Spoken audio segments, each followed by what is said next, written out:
हरी जय जय राम कृष्ण हरी जय जय राम कृष्ण हरी जय जय राम कृष्ण जय जय जय राम कृष्ण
लागला सरिता पाठोपाठी लागला सरिता पाठोपाठी लक्ष 84 ची करा सोडवण लक्ष 84 ची करा सोडवण विघाया शरण पांडुरंगा विघाया शरण पांडुरंगा बदल्या पिंडा मरण संगती बदल्या पिंडा मरण संगती मरते उपदते सवे जीते मरते उपदते सवे जीते तुका मने माया गुंतली राहती तुका मने माया गुंतली राहती गाडग्याची सुटी सुटलिया गाडग्याची सुटी फुटलिया लक्ष 84 ची करा सोडवण लक्ष 84 ची करा सोडवण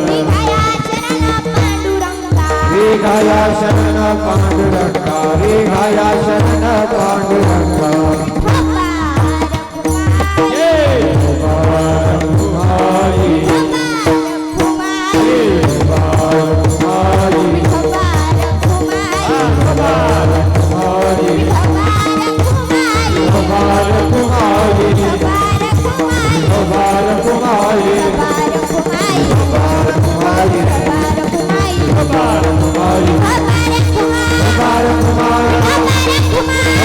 Kumar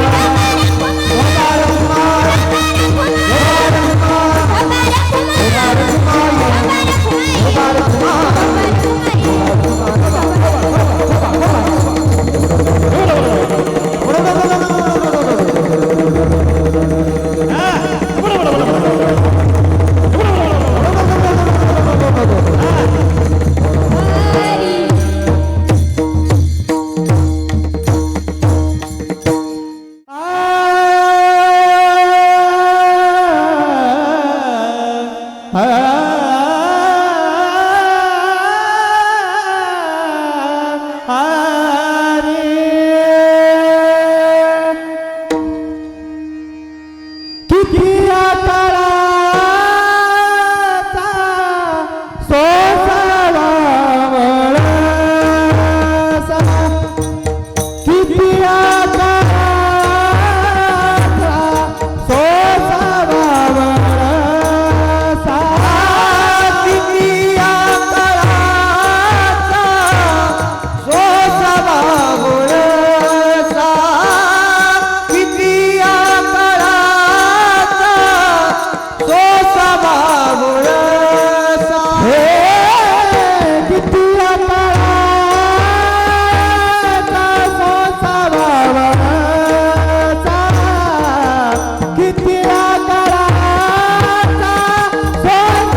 की जय विठाला विठाला विठाला विठाला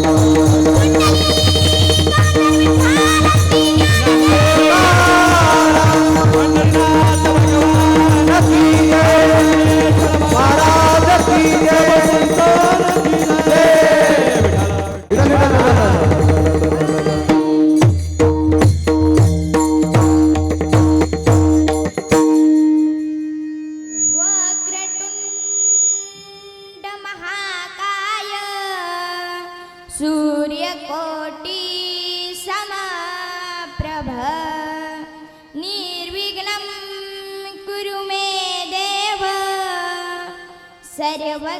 सर्वकार्येषु सर्वदा मङ्गलं भगवान् विष्णु मङ्गलं गरुडध्वजा मङ्गलं पुण्डरीकाक्षो मङ्गलाय तनो हरि महायोगपीठे तटे भीमरत्यं वरं पुण्डरीकाय दातुं मुनीन्द्राय समागत्य तिष्ठन्तमानन्दकन्दं परब्रह्मलिङ्गं भजे पांडुरंग करू रंग करू पांडुरंग करू प्रथम नमन पांडुरंग करू रंग करू पांडुरंग करू प्रथम नमन पांडुरंग करू रंग करू पांडुरंग करू प्रथम नमन पांडुरंग करू रंग करू पांडुरंग करू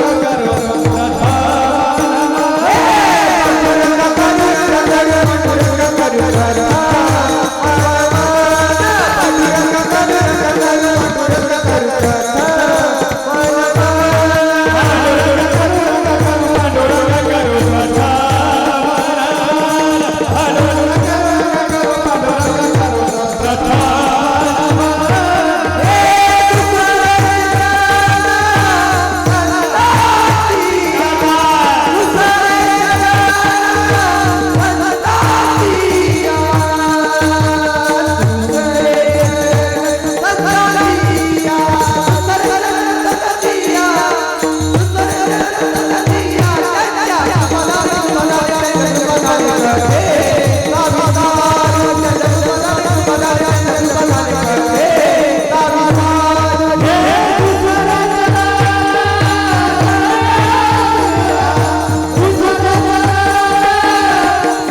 पांडुरंग करू प्रथम दुसरे चरण संतांचिया त्यांच्या कृपादाने कथेचा विस्तारू बाबाजी सद्गुरु दास तुका ओम नमो ज्ञानेश्वरा करुणा करा दयाळा तुमचा अनुग्रह लादलो पावन झालो चराचरी श्री संतांची माथा चरणावरी साष्टांग हे करी दंडवत माझी वाणी तुझे वर्णी गुणनाम ऐसे देई प्रेम काही कळा विठला विठला विठला विठला विठला विठला विठला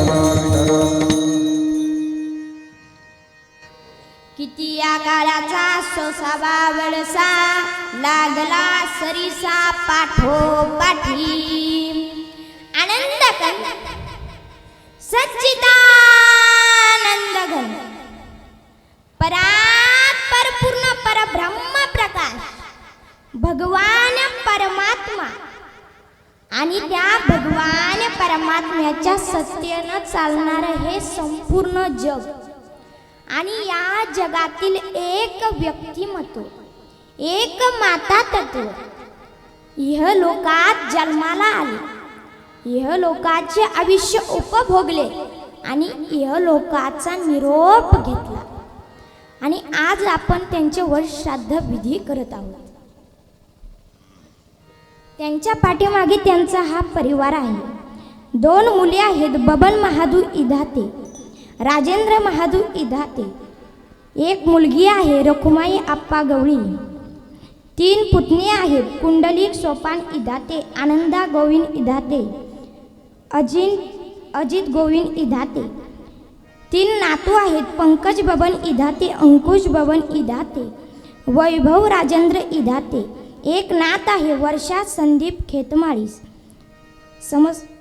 समस्त हा इधाते एवढा मोठा परिवार आहे. आणि या परिवाराला सोडून वैकुंठवासी पारुबाई महादू इधाते हे सोडून गेलेले आहेत, म्हणजेच मृत्यू पावलेले आहेत. मृत्यू या शब्दावरूनच किंवा मृत्यूवरूनच त्या लोकाला मृत्यू लोक असे नाव पडलेले आहे. मृत्यू लोकात जेवढे काही जीव आहेत त्या प्रत्येक जीवाला मृत्यू आहे. मृत्यू लोकात जेवढे काही जंतू आहेत त्या प्रत्येक जंताला मृत्यू आहे. मृत्यू लोकात जेवढे काही पक्षी आहेत त्या प्रत्येक पक्षाला मृत्यू आहे. मृत्यू लोकात जेवढे काही पशु आहेत त्या प्रत्येक पशुला मृत्यू आहे. नवे नवे या जगात जेवढ्या काही वस्तू दिसतात त्या प्रत्येक वस्तूला मृत्यू आहे. ज्याचा बड्डे आहे त्याचा डेट डे आहे, म्हणजेच मृत्यू आहे. मृत्यू सजीवालाही आहे आणि निर्जीवालाही आहे. तुम्ही म्हणाल महाराज निर्जीवाला मृत्यू आहे. हो, निर्जीवाला मृत्यू आहे. तो चष्मा तयार झाला हा त्याचा जन्म आहे. तो चष्मा तुटला, फेकून दिला, हा त्याचा मृत्यू आहे. ते कापड तयार झालं हा त्याचा जन्म आहे. ते कापड तयार झालं हा त्याचा जन्म आहे. ते कापड फाटलं, फेकून दिलं, हा त्याचा मृत्यू आहे. पक्ष्याने अंड दिलं हा त्याचा पहिला जन्म आहे. त्या अंड्यातून पिल्लू बाहेर पडले हा त्याचा दुसरा जन्म आहे. कापड तयार झालं हा त्याचा पहिला जन्म आहे. शिंप्याने त्याचा शर्ट शिवला हा त्याचा दुसरा जन्म आहे. गोळ्या औषधं तयार झाली हा त्याचा पहिला जन्म आहे. त्या गोळ्या औषधांची एक्सपायरी डेट हा त्यांचा मृत्यू आहे. तुम्ही म्हणाल महाराज प्रत्येक गोष्टीला मृत्यू आहे. हो, प्रत्येक गोष्टीला मृत्यू आहे.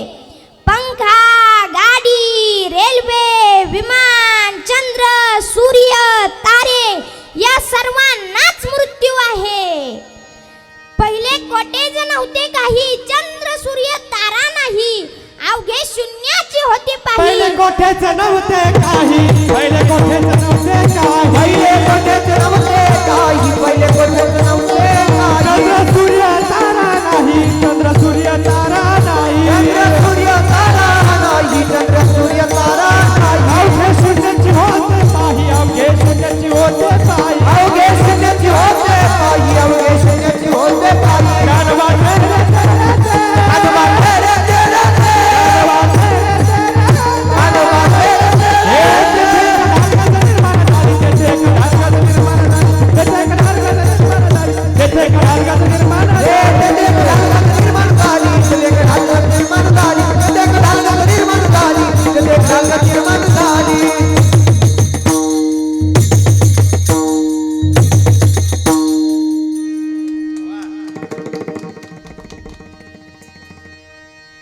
आधी चंद्र सूर्य तारे नव्हते, आता ते आहेत, म्हणजे त्यांचा जन्म झाला. 12-16 तळी आल्या 17-20 सहित चंद्र सूर्य तळियेले तारंगणा सहित. हा चंद्र सूर्य आणि तारंगणाचा मृत्यू आहे. नक्षत्र वैरण घालूनी नवग्रहान सहित 33 कोटी देव दळिले ब्रह्मा विष्णू सहित. हा 33 कोटी देवांसहित ब्रह्मा विष्णू आणि महेशाचा मृत्यू आहे. विठ्ठला विठ्ठला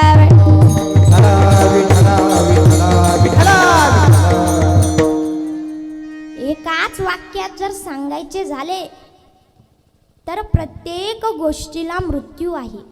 प्रत्येकाला एक ना एक दिवस जायचेच आहे.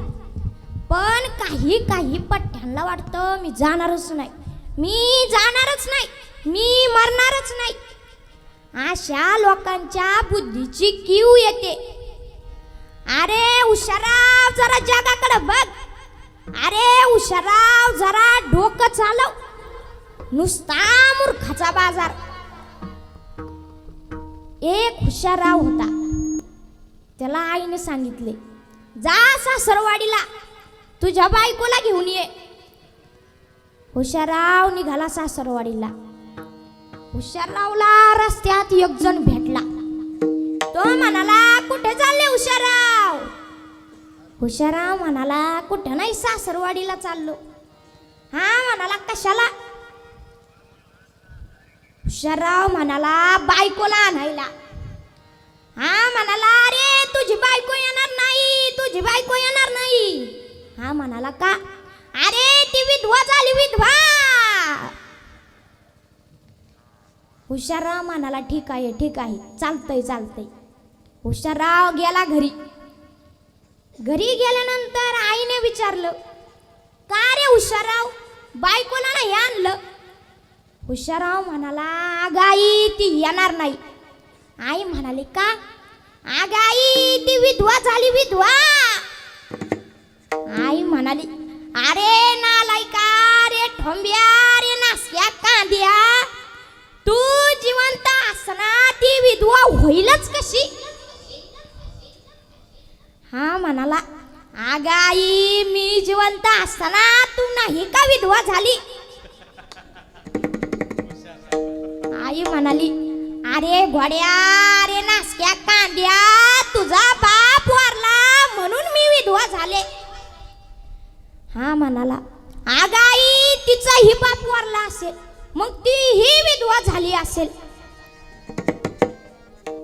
बघा जणू ह्या हुशारावच्या ही बुद्धीची कीव येते. ज्यांना वाटतं मी जाणारच नाही, मी जाणारच नाही. विठ्ठला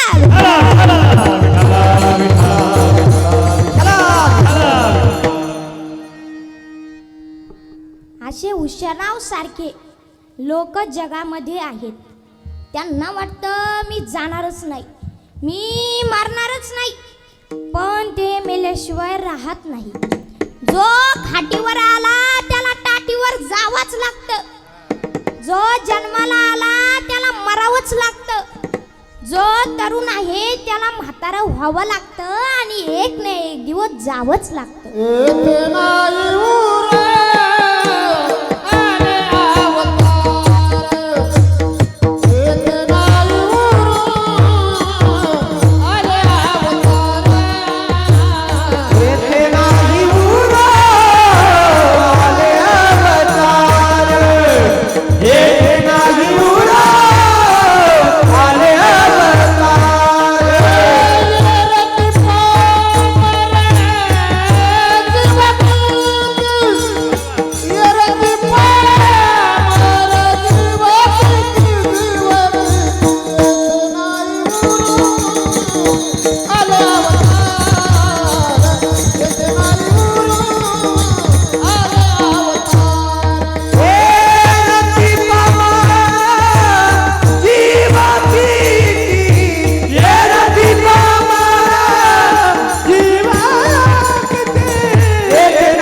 करावंच लागतं आणि एक ना एक दिवस जावंच लागतं. पण अलीकडच्या काळात माणसं कितीही म्हातारे झाले तरी त्यांचे केस पांढरेच होत नाही. पॉलिश करू करू पॉलिश करू करू काळे करतात. एकदा मी एका रस्त्याने चाललो होतो. त्या रस्त्या समोर आम्हाला एक गटार दिसली. गटाराची नाल होती. त्या गटारीच्या नालीवरून आम्ही पटापट पलीकडे उड्या मारल्या. आमच्या शेजारी एक काळा केस केलेला म्हातारा होता. त्याला वाटलं मी पण तरुण आहे. त्याने मारली ना उडी. त्याची उडी गटाराच्या पलीकडे जायची तर डायरेक्ट गटारामध्येच पडली. ते धाडकन पडालं आणि म्हणायला लागलं, मला वाचवा, मला बाहेर काढा, मला वाचवा, मला बाहेर काढा. मी म्हटलं, तुम्ही आहे ना तरुण, मग मारा उडी. तुम्ही आहे ना तरुण, मग मारा उडी. त्याला वाटलं मी म्हातारा झालोच नाही, मी अजून तरुणच आहे. विठ्ठला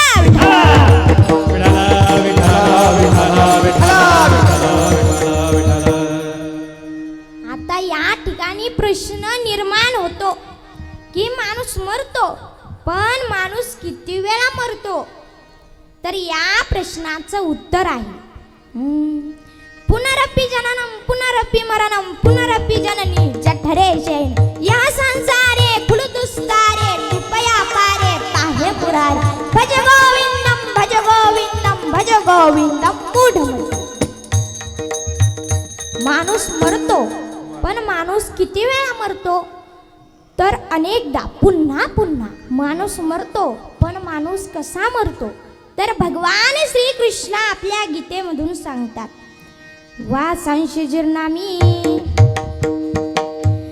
वासांशी जीर्णामी यथा विहाय नवानि गृह्णाति नरोपराणि तथा शरीरानि विहाय जीर्णा नन्यानि सय्याति नवानि देहि.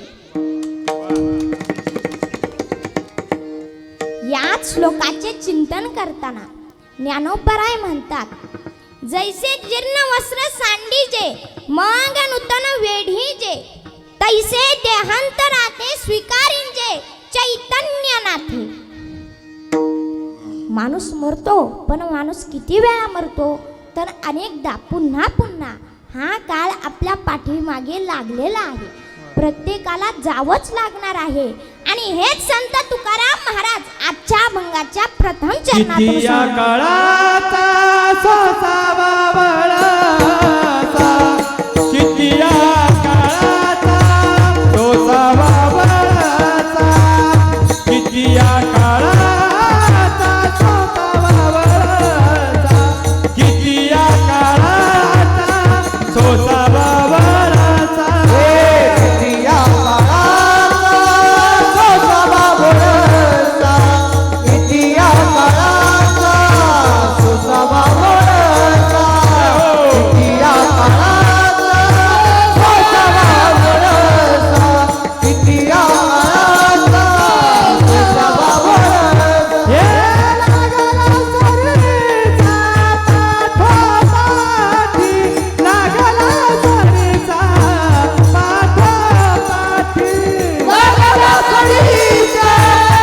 पाठोपाठी, लागला सरीचा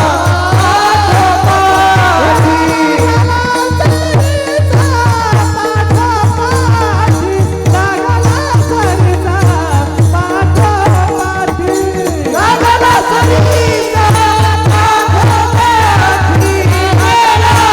सरीचा पाठोपाठी.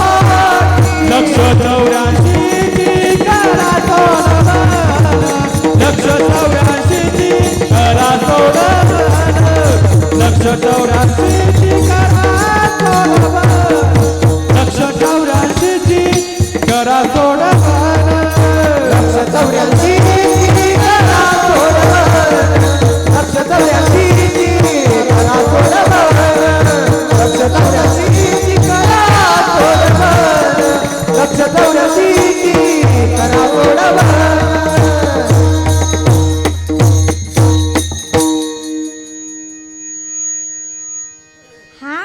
आपल्या पाठीमागे लागलेला आहे. प्रत्येकाला जावंच लागणार आहे, प्रत्येकाला मरावंच लागणार आहे. पण मरणाचे 2 प्रकार आहेत. एक म्हणजे अधोगतीचा मृत्यू आणि एक म्हणजे ऊर्ध्वगतीचा मृत्यू. अधोगतीचा मृत्यू म्हणजे नरक आणि ऊर्ध्वगतीचा मृत्यू म्हणजे स्वर्ग. ऊर्ध्वगतीचा मृत्यू म्हणजेच मेल्यानंतरही सुख आणि अधोगतीचा मृत्यू म्हणजे मेल्यानंतरही दुःखच. माणसाने बोलताना असे बोलावे की 4 माणसांनी ऐकले पाहिजे. माणसाने बसताना असे बसावे की 4 लोकांनी जवळ येऊन बसले पाहिजे. माणसाने मरताना असे मरावे की अख्ख्या जगाच्या डोळ्यात अश्रू आले पाहिजे.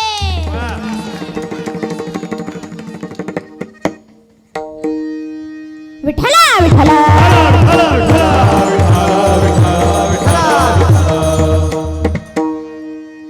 एक शेठजी होता, फार श्रीमंत होता.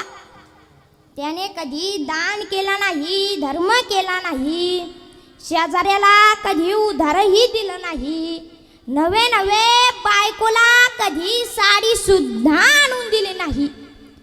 एवढा चिंगूस होता. मेला. आता त्याच्यासाठी रडणार कोण?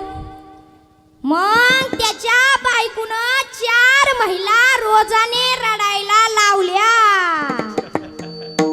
तुम्ही म्हणाल महाराज 4 महिला रोजाने रडाया मिळतात? हो मिळतात. तुम्ही कोणताही धंदा सुरू करा, फक्त जाहिरात झाली पाहिजे. झाली या धंद्याची जाहिरात. प्रेत यात्रा निघाली, या रडू लागल्या.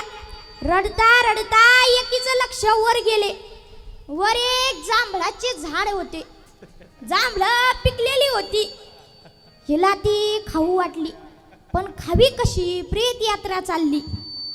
ही रडता रडता वर बघते आणि म्हणू लागते, आग गंगू काळ निळा ग, काळ निळा, आग गंगू काळ निळा ग, काळ निळा. गंगू ही तिथंच होती. गंगूनी ही रडता रडता वर पाहिले आणि गंगू ही म्हणते, आग रंगू येता येळ ग, येता येळ, आग रंगू येता येळ ग, येता येळ. त्या महिला रडत होत्या, पण त्यांच्या डोळ्यात आशू नव्हते, त्यांच्या डोळ्यात पाणी नव्हते.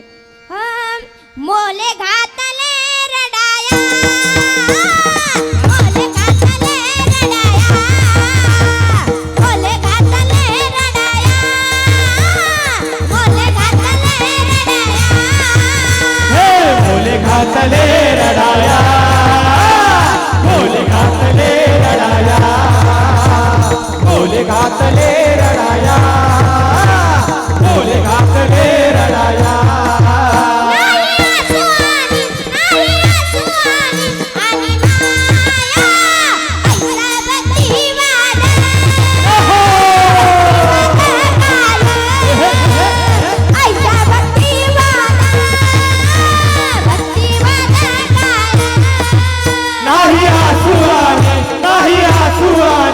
आणि माया ऐसा भक्ती भाव, भक्ती भाव काया, ऐसा भक्ती भाव, भक्ती भाव काया.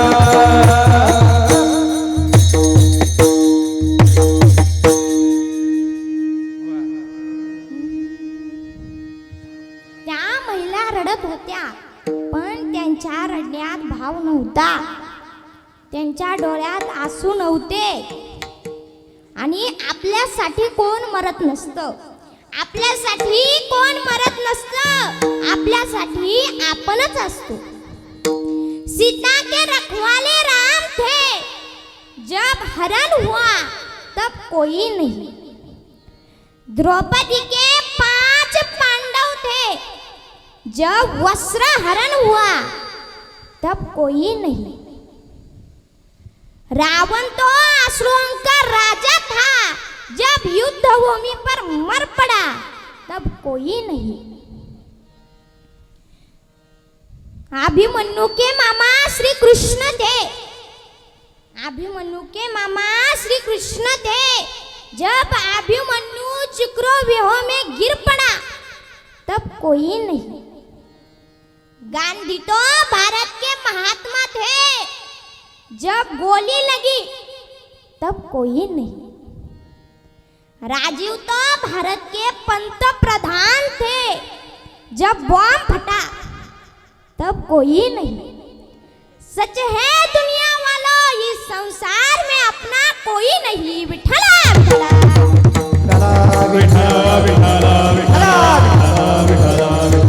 आपल्याला या जगात प्रत्येक जण विसरू शकतो, पण काळ आपल्याला कधीच विसरू शकत नाही।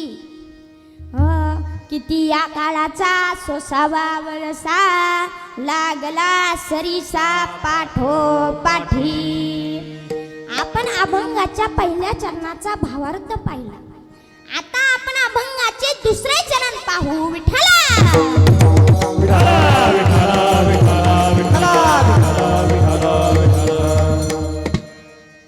यदि डॉक्टर रोगी की खुशामद करे तब रोगी के शरीर का नाश हो जाता है। यदि मंत्री शासन की खुशामद करे तब शासन का नाश हो जाता है।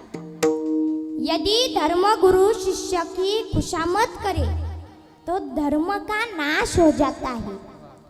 यदि शिक्षक विद्यार्थी की खुशामद करे तब हमारा तरुण बदनाम हो जाता है। डॉक्टर रोगी का दोष निकालता है तो उसके निंदा के लिए नहीं, तो पेशेंट के तंदुरुस्ती के लिए। मंत्री शासन को बोलते हैं तो उनके बड़प्पन के लिए नहीं, तो राष्ट्र हित के लिए। धर्मगुरु शिष्यों के डांटते हैं तो उनके बड़प्पन के लिए नहीं। शिक्षक विद्यार्थियों को मारते हैं तो उनके स्वार्थ के लिए नहीं, तो विद्यार्थी शिष्यों के जीवन के लिए, उनके कल्याण के लिए। और साधु संत मुनि ऋषि, जपी तपी सन्यासी बैरागी, ये सब डांटते हैं क्योंकि 84 लक्ष योनि का फेरा चुकाने के लिए। विठला विठला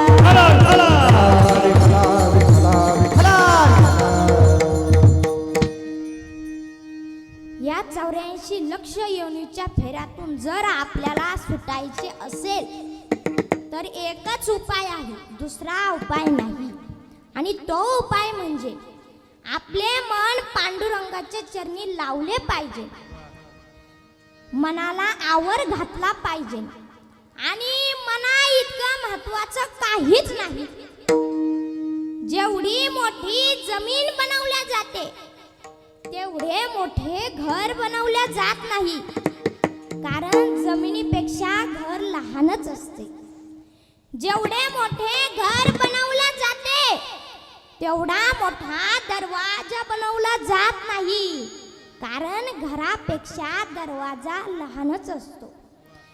जेवढा मोठा दरवाजा बनवला जातो तेवढा मोठा कडिकोंडा बनवला जात नाही, कारण दरवाजापेक्षा कडिकोंडा लहानच असतो। जेवढा मोठा कडिकोंडा बनवला जातो तेवढा मोठा कुलूप बनवलं जात नाही, कारण कडिकोंड्यापेक्षा कुलूप लहानच असते। जेवढे मोठे कुलूप बनवले जाते तेवढी मोठी चावी बनवल्या जात नाही, कारण कुलपापेक्षा चावी लहानच असते। ती एवढी एवढीशी चावी असते, ती एवढी एवढीशी चावी असते, ती घराला बंदही करू शकते आणि खुलेही करू शकते। चावी इकडे फिरवली की कुलूप घर बंद, आणि चावी तिकडे फिरवली की कुलूप घर खुले। ही चावी म्हणजे मन आहे, मन। मन संसारात लावले तर जीवाला बंधन, आणि मन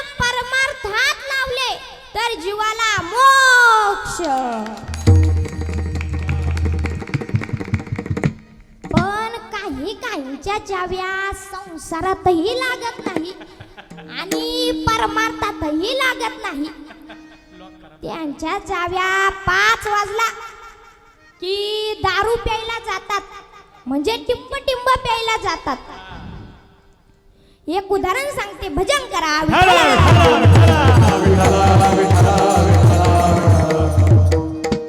एकाच्या चावीनं नेला भल तिकडंच पिला, रस्त्याने चालला, एका गटारात पडला, तिथून 4 डुकरीनी चालल्या होत्या. त्याच्यातल्या एका डुकरींची शिपटी ह्याच्या हातात आली. हे शिपटीचा फायला लागला आणि म्हणायला लागला, पिंकीची मम्मी कवापासून येणी घालाया लागली गड्या, पिंकीची मम्मी कवापासून येणी घालाया लागली गड्या, तिचा तर बोपट होता. बघा, तिला पिंकीच्या आईच्या वेणीतला आणि डुकरीणीच्या शेपटीतला फरक कळेल. म्हणून एवढे सगळे झाले तर कशामुळे? तर फक्त मनामुळे. म्हणून मनाला आवर घातला पाहिजे. मनाला आवर नाही घातला तर माणूस 5 वाजला की दारू प्यायला जातोय. आपल्या भारत देशात कोण कोण दारू पितं? संत श्यामगिरी महाराज सविस्तर वर्णन करून सांगतात. खाने को चाहे मिले न मिले, खाने को चाहे मिले न मिले, हे देवा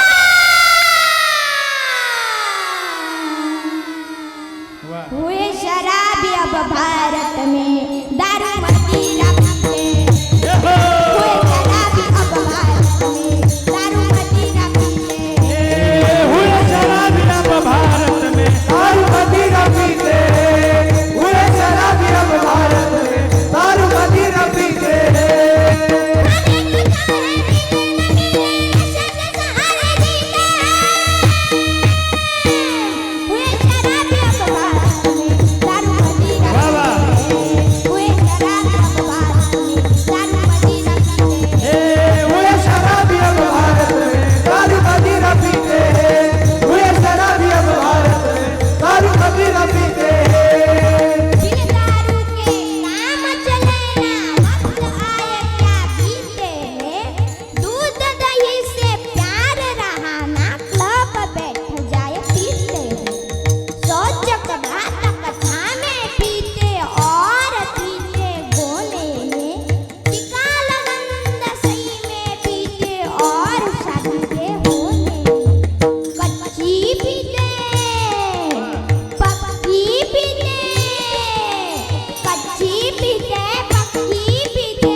याचा अर्थ माझी तुम्हाला सर्वांना हात जोडून विनंती आहे, कुठल्याच वाईट व्यसनात गुंतू नका.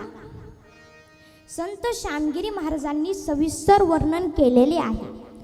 आता फॅशनही झालेली आहे आणि आता फॅशनचेही व्यसन लागलेले आहे. काही काही पठ्ठे फॅशन म्हणून दारू पितात. अरे तू फॅशन म्हणून जरी दारू पिला तरी ती तुला बर्बाद केल्याशिवाय राहणारच नाही. विठ्ठला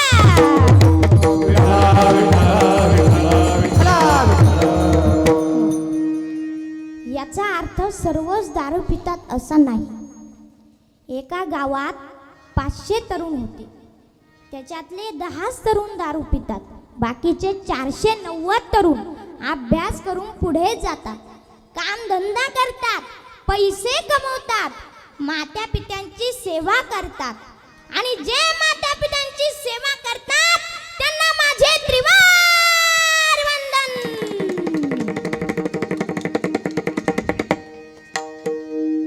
बरेच मुलं मुली घराबाहेर जाताना आई वडिलांचे दर्शन घेतात, मंदिरात जातात, देवाचे दर्शन घेतात.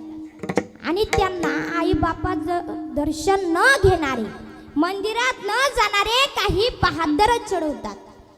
खूप जुन्या विचाराचा हा अंधश्रद्धा जोपासणारा, खूप जुन्या विचाराचा हा अंधश्रद्धा जोपासणारा. अरे ज्यांनी आई बापाच्या कंबड्यात लाथा घातल्या त्यांनी स्वराज्य मिळवले नाही. ज्यांनी आई बापाच्या कंबड्यात लाथा घातल्या त्यांनी स्वराज्य मिळवले नाही, तर माझ जाऊचे चरण स्पर्श करून छत्रपती शिवाजी महाराजांनी स्वराज्य मिळवले.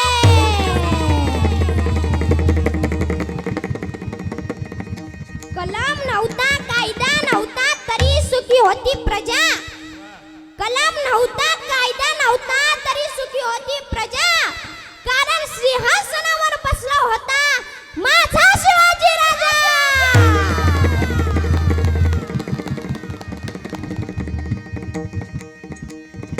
याचा अर्थ शिवाजी महाराज अंधश्रद्धा जोपासणारे नव्हते.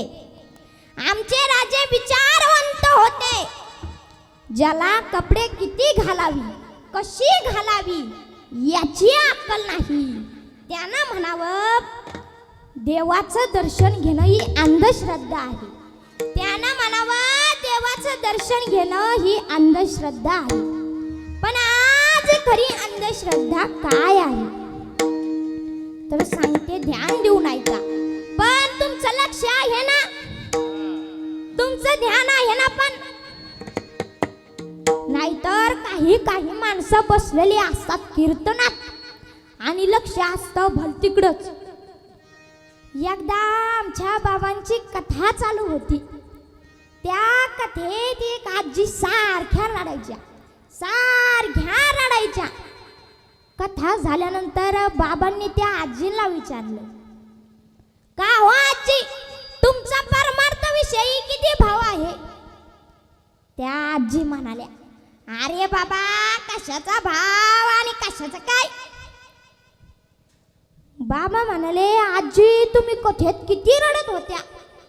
आजी म्हणाले, अरे बाबा, तुझी कथा सांगताना धाडी हलताना पाहून मला माझ्या बोकडाची आठवण आली.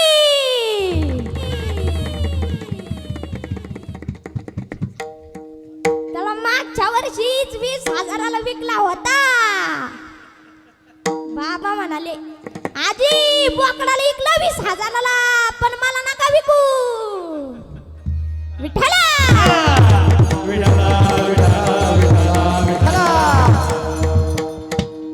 तर आपला विषय चालू होता. आज खरी अंधश्रद्धा काय आहे तर फुले शाहू आंबेडकर यांनी छत्रपती शिवाजी महाराजांना मानले. बरोबर? हो बरोबर. छत्रपती शिवाजी महाराजांनी तुकोबारायांना मानले. बरोबर? हो बरोबर. तुकोबारायांनी पांडुरंगाला मानले. मग पांडुरंग हा देव दगडाचा आहे. मग हे सर्व मानणारे खरी अंधश्रद्धा आहे? नाही. तर आज खरी अंधश्रद्धा काय आहे तर सांगते, ध्यान देऊन ऐका. मी माझ्या कष्टाने कमवलेला पैसा मंदिराच्या दानपेटीत टाकला. त्या पैशाचे काय होते तर त्या पैशाने देवाला नैवेद्य बनवला जातो, त्या पैशाने देवाला कपडे आणले जातात, त्या पैशाने मंदिरातल्या कामगारांचा रोजगार होतो, त्यांचा पगार होतो, त्या पैशाने मंदिराबाहेर फुले विकणारे, पेढे विकणारे, फुले विकणारे, मूर्ती विकणारे या सर्वांचा रोजगार होतो, या सर्वांचा पगार होतो. तसे रिक्षा चालवणारे, बस चालवणारे या सर्वांना रोजगार मिळतो, त्यांचा पगार होतो.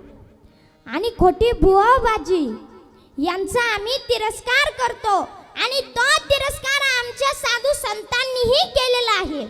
नेनती काही टानाटोना नामस्मरणा वाचून. अंधश्रद्धा हा शब्द फक्त धार्मिक बाबतीतच लावला जातो. कोणीही उठावं आणि अंधश्रद्धा म्हणावं, पण आज खरी अंधश्रद्धा काय आहे? आज खरी अंधश्रद्धा काय आहे तर सांगते, भजन करा विठ्ठला.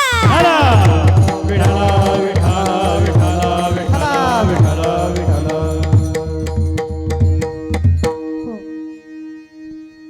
स्वतःला वैज्ञानिक म्हणून घेणारे लोक, स्वतःला आधुनिक म्हणून घेणारे लोक, स्वतःला सुशिक्षित म्हणून घेणारे लोक खरी अंधश्रद्धा जोपासतात असं मला वाटतं. टीव्हीवर दाखवल्या जाणाऱ्या जाहिराती खऱ्या अंधश्रद्धा पसरवतात आणि त्याला बळी पडतात. स्वतःला सुशिक्षित म्हणून घेणारे लोक, स्वतःला आधुनिक म्हणून घेणारे लोक. आता एक जाहिरात आली, आमकी आमकी क्रीम तोंडाला लावली की माणूस लगेच गोरा होतो. आता मला सांगा, या क्रीमीने माणूस जर गोरा होत असता तर आपल्या हांगेवाडीमध्ये काळी लोक राहिली असती का? नाही. अजून एक जाहिरात, आमकी आमकी पावडर दुधात टाकून पिल्याने मुलं मुली हुशार होतात, बुद्धी तेज होते.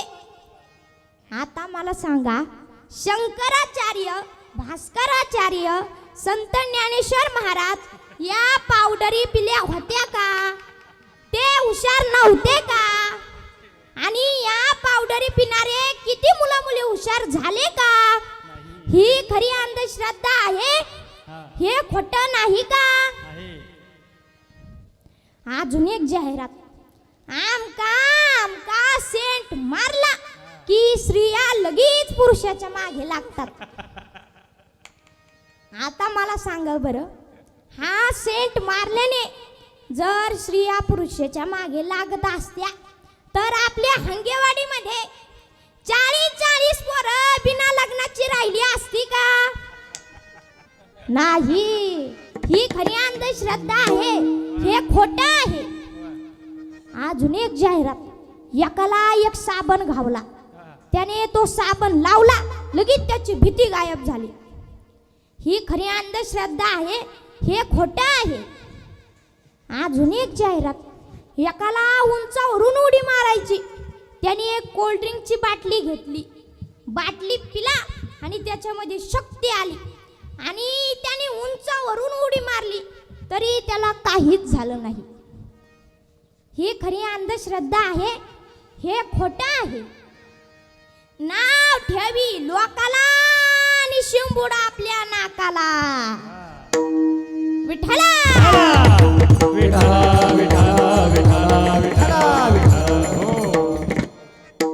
तर आपला विषय चालू होता, छत्रपती शिवाजी महाराज अंधश्रद्धा जोपासणारे नव्हते.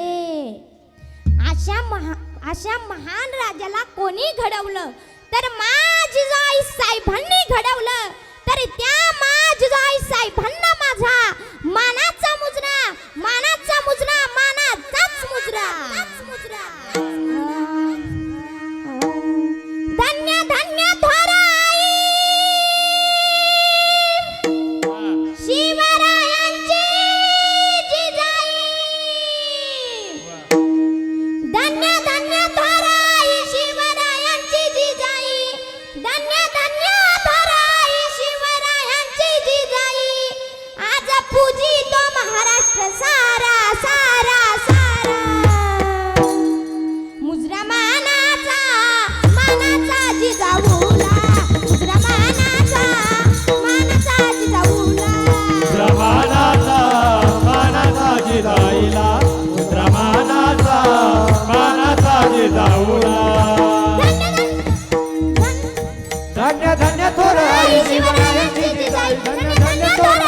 शिवरायांची विदाई माझा पूजित महाराष्ट्र सारा सारा सारा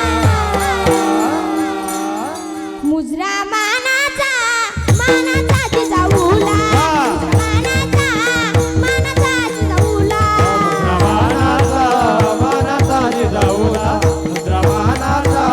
मानाचा जिजाऊला मुघलांची सत्ता त्यावेळी दिनदुबळ्यांना नव्हता हो वाली दुबळ्यांना नव्हता हो वाली आया बहिणींना संकटकाळी नव्हता कैवारी कोणी त्यावेळी नव्हता कैवारी कोणी त्यावेळी नव्हता कैवारी कोणी त्यावेळी अशी महानाची ऐकून इतिहास गाय अशी महानाची ऐकून इतिहास गाय राजा जाणता जगाला दिला दिला दिला छत्रपती शिवाजी महाराज की मानाचा मानाचा जिजाऊला मानाचा मानाचा जिजाऊला मानाचा मानाचा जिजाईला मानाचा मानाचा जिजाऊला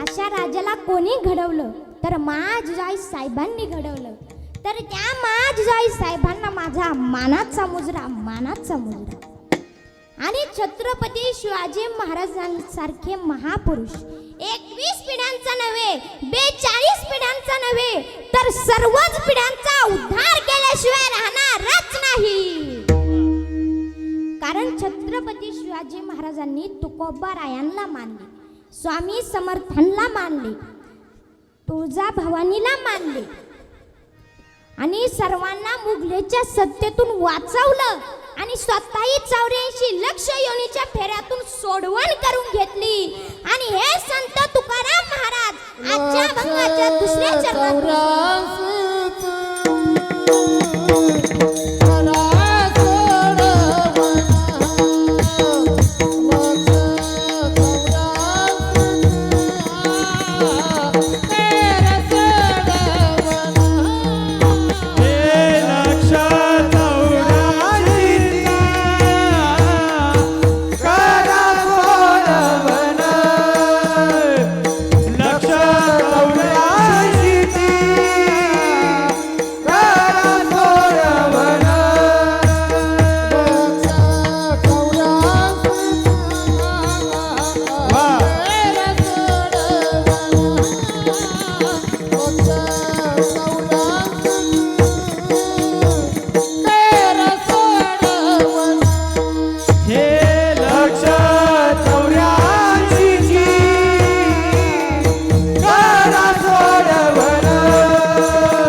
या कार्यक्रमाच्या निमित्ताने दक्षिण दानाचे आयोजन केलेले आहे, ज्ञान दानाचे आयोजन केलेले आहे.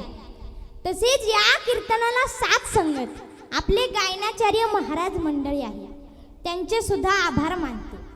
तसेच आपले मृदुंगाचार्य पण फार छान आहे. नाहीतर काही मृदुंगाचार्य कीर्तनातच प्रॅक्टिस करत बसतात. तिरकिट तक्ता तिरकिट तक्ता तिरकिट तक्ता तिरकिट तक्ता. पण आपले मृदुंगाचार्य तसे नाही. आपले मृदुंगाचार्य फार छान आहे. तसेच आपले टाळकरी पण फार छान आहेत. नाहीतर काही ठिकाणी टाळकरी असतात 60 आणि टाळ वाजतात 8. ते पण वाजू का नको. मी म्हटलं अरे वाजवा दनादन विठ्ठला.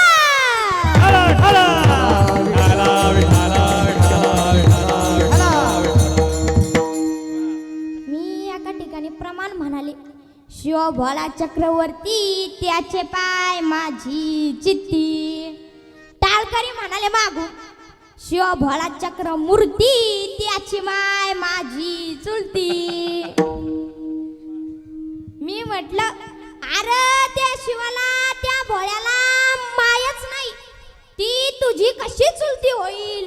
पण नाही, आपले टाळकरी फार छान आहे विठ्ठला.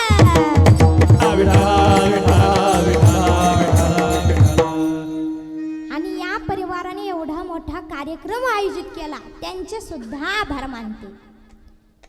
या परिवारावर पूर्वजनांची कृपा आहे. या परिवारावर माता पित्यांचे प्रेम आहे. श्रावण बाळासारखे तुम्ही म्हणाल महाराज, श्रावण बाळावर पूर्वजनांची कशी कृपा होती, त्याच्या माता पित्यांचे किती प्रेम होते.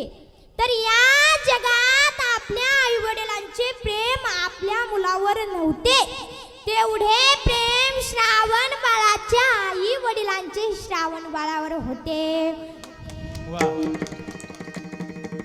विठ्ठला.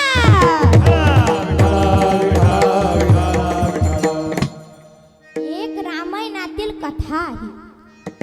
एक श्रावण बाळ होता. त्याच्या आईचे नाव मला माहिती नाही, पण त्याच्या वडिलांचे नाव मला माहिती आहे.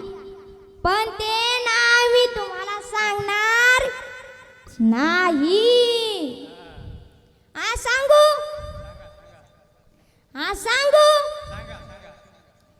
हा तर सांगते. तर श्रावण बाळाच्या पित्याचे नाव होते शांतनू. श्रावण बाळाचे माता पिता दोघेही आंधळे होते. त्यांना दिसत नव्हते, ते आंधळे होते. श्रावण बाळ आपल्या माता पित्यांना मातृदेव भव पितृदेव भव मानायचा. एका पठ्ठ्याने दुसऱ्या पठ्ठ्याला विचारलं, का रे हे मातृदेव भव आणि पितृदेव भव म्हणजे काय. तो म्हणाला, रे मातृदेव भव म्हणजे माता देवा घरी जाओ, आणि पितृदेव भव म्हणजे पिता देवा घरी जाओ. मी म्हटलं बरं झालं तुलाच जमलं. तू सगळ्यांना देवा घरी पाठव आणि तूच एकटा इथं राहा. उगा फुटक्या बाबूनी हनावा. त्याला म्हणतात खायचा कहार आणि भूमीला बहार. विठ्ठला.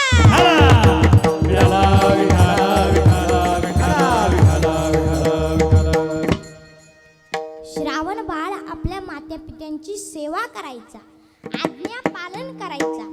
श्रावण बाळाने आपल्या माता पित्यांची कधीच आज्ञा मोडली नाही. आणि आपले हिरे, बाळ्या तांब्या भरून पाणी दे. बाळ्या म्हणतो मी नाही देणार. बाळ्या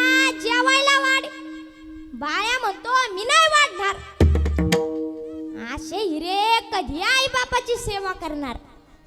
असे हिरे आई बापाची सेवा नाही करणार, पण मुंडके नक्कीच दाबतील, गळे नक्कीच दाबतील. त्या धुंदुकारी सारखी, त्या धुंदुकारीने आई बापाला जर्जर करून मारून टाकले. बाप तर धुंदुकारीच्या त्रासाला कंटाळून घर सोडून निघून गेला. आईने तर विहिरीमध्ये उडी मारून आत्महत्या केली. आणि ती आई मरता मरता शोक करते आणि शोक करताना म्हणते, मी तुझ्यासाठी जीवन जाळी रे बाळा, तुनी नाही पाणी पाजिले.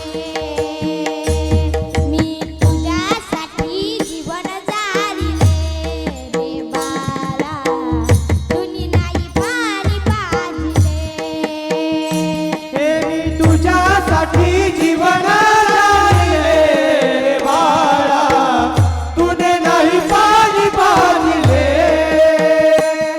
मी तुझ्यासाठी जीवन जाळले रे बाळा, तुने नाही पाणी पाजिले. मी तुझ्यासाठी जीवन जाळी रे बाळा, तुनी नाही पाणी पाजिले. मी तुझ्यासाठी जीवन जाळी रे बाळा, तुनी नाही पाणी पाजिले. हे मी तुझ्यासाठी जीवन जाळले बाळा, तुने नाही पाणी पाजिले. मी तुझ्यासाठी जीवन जाळले रे बाळा, तुने नाही पाणी पाजिले. माझ्या कुशीतला असून तू बाळ, माझ्या जीवाचा बनला तू काळ. माझ्या जीवाचा बनला तू काळ. माझ्या कुशीतला असून तू बाळ, माझ्या जीवाचा बनला तू काळ. माझ्या जीवाचा बनला तू काळ. जीवनभर तुझे पुरविले लाड, राहुनी अर्ध पोटी साज सकाळ. राहुनी अर्ध पोटी साज सकाळ. मी तुला पाहून प्राण सोडिले रे बाळा, तुनी नाही पाणी पाजिले. मी तुझ्यासाठी जीवन जाळले रे बाळा, तुनी नाही पाणी पाजिले. हे मी तुझ्यासाठी जीवन जाळले बाळा, तुने नाही पाणी पाजिले. मी तुझ्यासाठी जीवन जाळले रे बाळा, तुने नाही पाणी पाजिले. तुने नाही पाणी पाजिले. तुने नाही पाणी पाजिले. अशी अवस्था त्या मात्या पित्यांची होते ज्यांचे मुलं धुंदुकारी सारखे असतात. पण श्रावण बाळ असा नव्हता. श्रावण बाळ फार गुणी होता. आणि आज जगामध्ये असे बरेच मुलं आहेत जे मात्या पित्यांची सेवा करतात. मुलं नाही तर मुली सुद्धा आहेत, मुली नाही तर जावई सुद्धा आहेत, ज्यांचं आमच्या संस्थेवर खूप असं प्रेम आहे. असे असणारे आमचे नरे दाजी आणि त्यांची पत्नी 16 वर्ष झाले नरे दाजी त्यांच्या सासूची सेवा करतात आणि नरे दाजींची पत्नी त्यांच्या आईची सेवा करते. 16 वर्ष झाले म्हातारी अंथरुणावर पडून आहे तरी स्वच्छता स्वच्छता. म्हातारीला वेळेवर नाश्ता, म्हातारीला वेळेवर चहा, म्हातारीला वेळेवर जेवण, म्हातारीला वेळेवर गोळ्या, म्हातारीला वेळेवर औषधे, अगदी टकाटक टकाटक. त्यांना पाहिल्यानंतर श्रावण बाळाची आठवण झाल्याशिवाय राहणारच नाही. विठ्ठला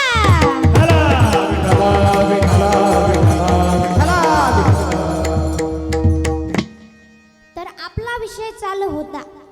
श्रावण बाळ आपल्या मात्या पित्यांची सेवा करायचा, आज्ञा पालन करायचा.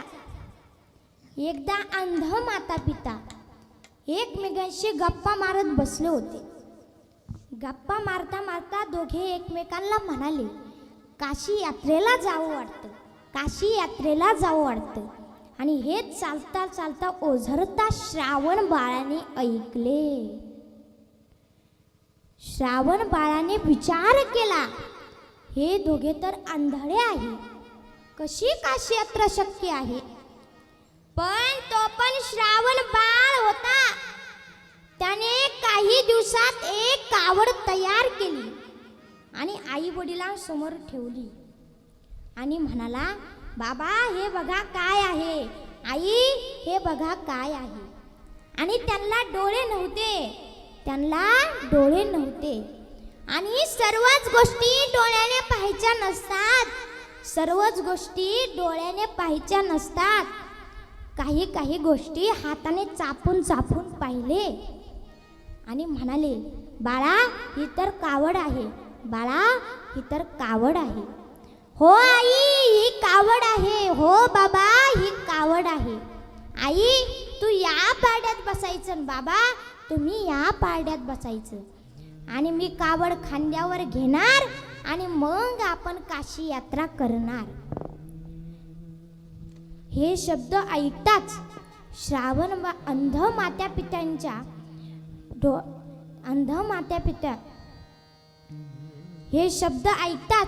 मात्यापित्यांच्या तोंडावर अगदी आनंद ओसांडून वाहत होता. मग श्रावण बाळाने कावड खांद्यावर घेतली आणि काशी यात्रेच्या दिशेने निघाला. खांद्यावरी त्या शतजन्मीच्या घेऊन पुण्याईला काशीला श्रावण बाळ निघाला. काशीला श्रावण बाळ निघाला. श्रावण बाळ काशी यात्रेच्या दिशेने निघाला. अयोध्या जवळ आले. अंध माता पिता म्हणाले, बाळा श्रावणा तहान लागली रे, तहान लागली. बाळा श्रावणा तहान लागली रे, तहान लागली. मग श्रावण बाळाने कावड एका झाडाखाली ठेवली आणि एक झारी घेऊन जंगलाच्या दिशेने निघाला. जाताना गवताच्या गाठी बांधत गेला, कारण येताना वाट चुकायला नको. एका सरोवराजवळ गेला. सरोवरात झाडी बुडवली. झारीचा बुडबुड आवाज आला आणि तो आवाज महाराज दशरथांनी ऐकला. महाराज दशरथ शिकारीसाठी आलेले होते. सकाळपासून एकही शिकार मिळाली नव्हती. झाडीचा बुडबुड आवाज ऐकला आणि त्या दिशेने महाराज दशरथांनी बाण सोडला.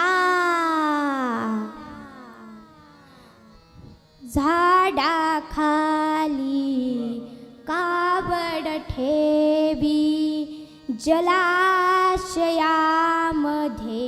झारी बुडवी. तोची मागुनी सुसु बोलत बाण विषारी आला. काशीला श्रावण बाळ निघाला. काशीला श्रावण बाळ निघाला. महाराज दशरथ श्रावण बाळाच्या जवळ आले. श्रावण बाळ म्हणाला, महाराज माझ्याकडून काही चुकी झाली का? महाराज माझ्याकडून काही चुकी झाली का? त्याची सजा तुम्ही मला मृत्यूदंड दिला. महाराज म्हणाले, नाही रे बाळा चुकून झालं, नाही रे बाळा चुकून झालं. श्रावण बाळ म्हणाला, महाराज माझे माता पिता आंधळे आहेत, ते तहानलेले आहेत. त्यांना कावड झाडाखाली ठेवलेले आहे. त्यांना पाणी पाजा ओ पाणी पाजा, त्यांना पाणी पाजा ओ पाणी पाजा. आणि एवढे बोलून श्रावण बाळाने आपले प्राण सोडले. महाराज दशरथ ती झारी घेऊन गवताच्या गाठीने निघाले. जणू काय श्रावण बाळाला काळाने त्या गवताच्या गाठी बांधायला लावलेल्या होत्या. महाराज दशरथ कावडीजवळ गेले. पायाची चाहूल अंध मात्या पित्यांनी ऐकली आणि म्हणाले, बाळा फार लांब होतं का पाणी, बाळा फार लांब होतं का पाणी. महाराज दशरथ काहीच बोलले नाही. महाराज दशरथांनी अंध मात्या पित्यांच्या तोंडाला झारी लावली, पण ते पाणी पिले नाही. मग महाराज दशरथांनी घडलेला सर्व प्रसंग सांगितला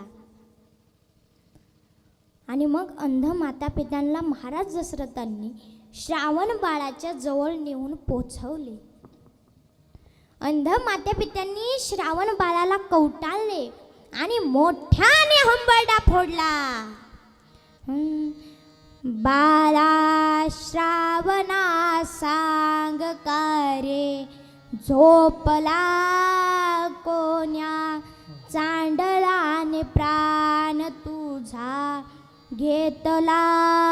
बाळा पाणी आणयासी तू गेला होता बाळा रे, गेला होता बाळा. प्राणी समजूनी बाळा हृदय बाण मारिला रे, हृदय बाण मारिला.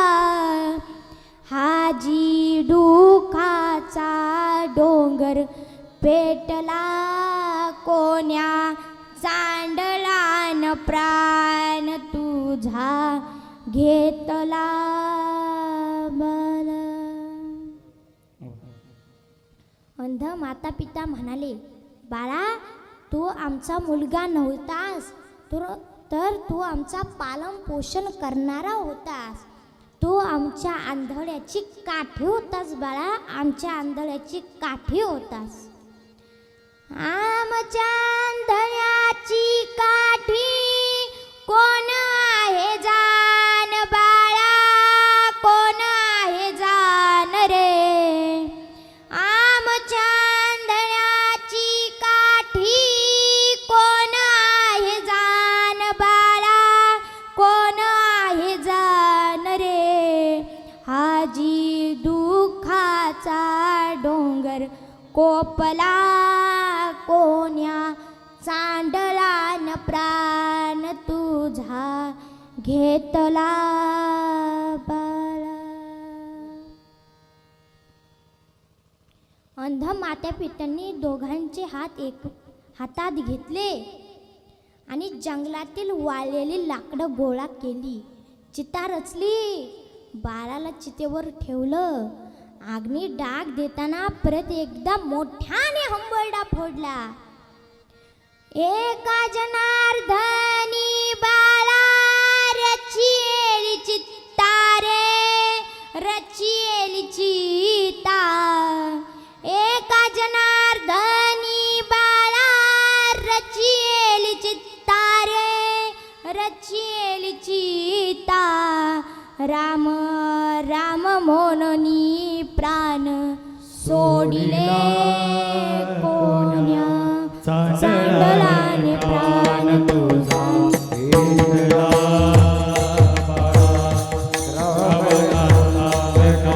झोपला कोण्या चांडळाने प्राण तुझा घेतला. पाणी आणायासी तू गेला होता बाळा रे, गेला होता बाळा. प्राणी समजाने तुझ्या हृदयबाण मारिला रे, हृदयबाण मारिला. हे आजी दुखाचा डोंगर पेटला कोण्या चांडळाने प्राण तुझा घेतला. बाळा श्रावणा सांग काय झोपला चांडळाने प्राण तुझा घेतला.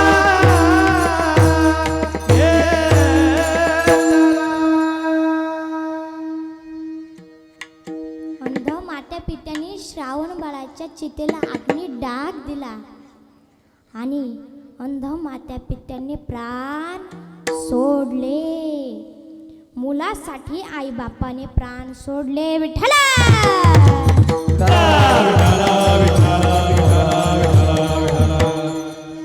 श्रावण बाळाच्या 21 पिढ्यांचा नव्हे, 42 पिढ्यांचा नव्हे, तर सर्वच पिढ्यांची 184च्या फेऱ्यातून सोडवण झाली. ह 184ची करा सोडवण, रिघाया शरण पांडुरंगा.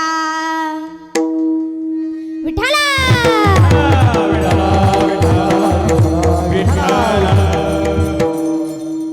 आता या ठिकाणी एक प्रश्न निर्माण होतो. श्रावण बाळ जर एवढा मोठा मातृपितृ भक्त होता, मग श्रावण बाळाला मरण का आले? श्रावण बाळाला देवाने का वाचवले नाही? वा काय प्रश्न आहे, वा काय प्रश्न आहे. प्रश्न असावे तर असे, नाहीतर काहींचे प्रश्न असतात. एकाने मला प्रश्न विचारला, महाराज रावणाला तोंड किती? मी म्हटलं, अरे तुझं तोंड पार गोवा गुटखा खाऊन सडलं आणि तू त्याच्या तोंडाचं विचारतोय.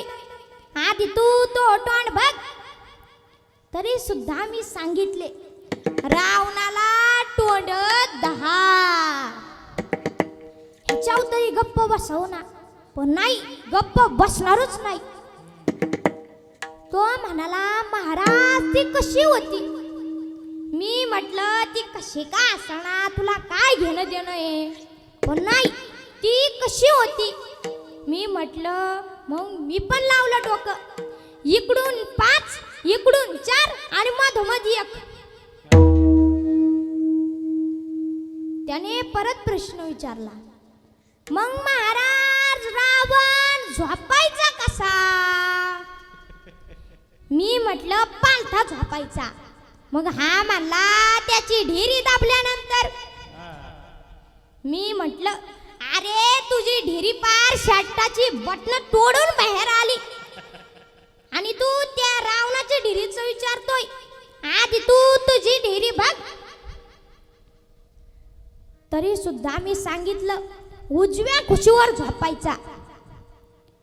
तो म्हणाला, मग महाराज त्या 5 मुडक्यांचं काय?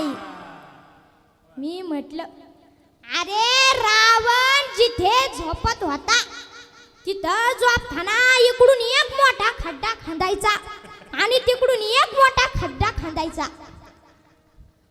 उजव्या कुशीवर झोपला की ही 5 मुडकी या खड्ड्यात आणि डाव्या कुशीवर झोपला की ही 4 मुडकी या खड्ड्यात. आता मला सांगा, हे उत्तर खरं आहे का? याला म्हणतात मुस्कान गावीचं उत्तर. विठ्ठला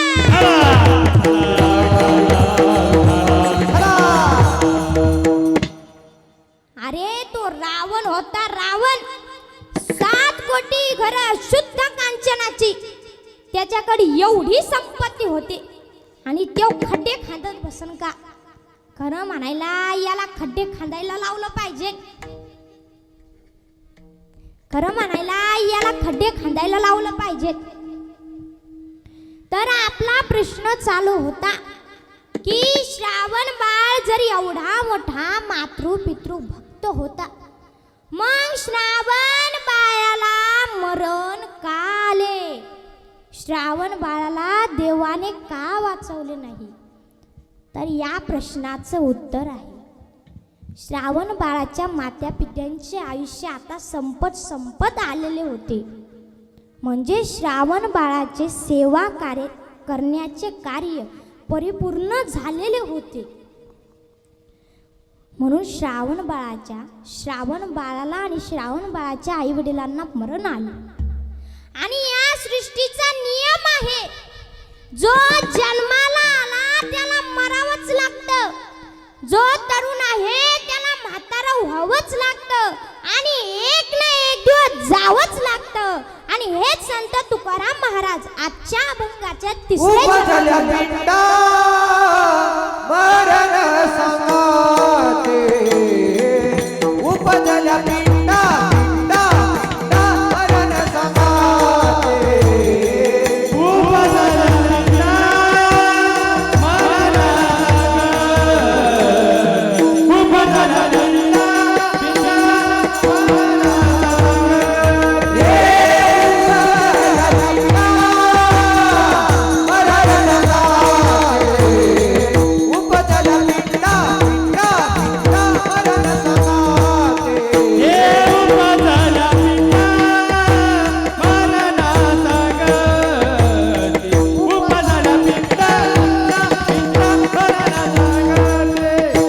मरते उपजाते सगळेची मरते उपजाते सगळेची मरते उपजाते सगळेची मरते उपजाते सगळेची लक्ष चौऱ्याची करा सोडवत लक्ष चौऱ्याची करा सोडवत मरती उपजाती सेवाची ते मरती उपजाते सेवाची ते लक्ष चौऱ्याची ते करा सोडवत लक्ष चौऱ्याची करा सोडवत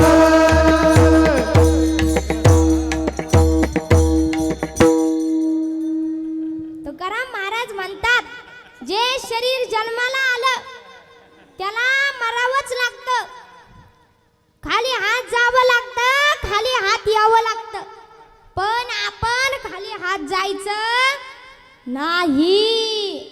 आपण प्रत्येकानं काही ना काही घेऊन जायचंच. कमीत कमी प्रत्येकाने एक गाडी घेऊन जा, कारण मी तिथे एक पेट्रोल पंप टाकणार आहे. आता मला सांगा, वर काय पेट्रोल पंप टाकता येईल का? नाही. वर नेणे काही शक्य नाहीये, वर नेणे काही शक्य नाही. म्हणून माणसाने जोवर जिवंत आहे तोवर तो चांगलं वागा, चांगलं बोला. कसे बोलावे संत ज्ञानोबराय सांगतात.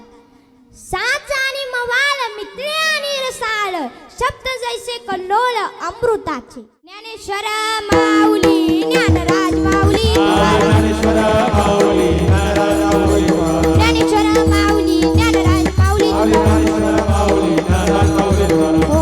हरी ना तरी बालक कबू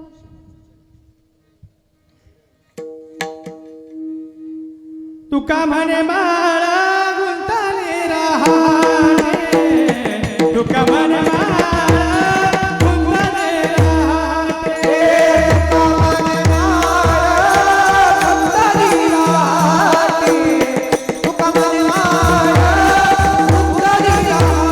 हे गाडग्याची सोने फुटली गाडग्याची सोने फुटली चौऱ्याची लक्ष चौऱ्याची करा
विठ्ठल जय जय विठ्ठल